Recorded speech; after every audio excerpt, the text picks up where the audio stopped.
আমার কাছে যদি জিজ্ঞেস করা হয় পৃথিবীর সর্বশ্রেষ্ঠ খাবার কি, তাহলে চোখ বন্ধ করে একটাই কথা মাথায় আসবে, যার আর কোনো তুলনা নেই।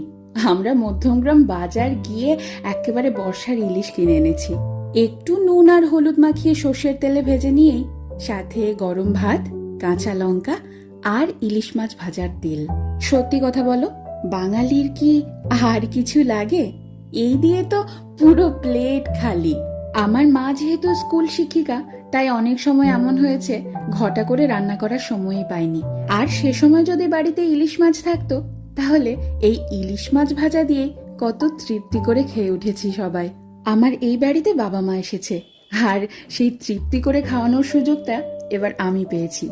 আমার খাদ্য রসিক বাবা গরম গরম ভাত আর ইলিশ মাছ ভাজা নিয়ে বসে পড়েছে। দেখো কত মজা করে খাচ্ছে, দেখেও যেন তৃপ্তি আসছে আমার।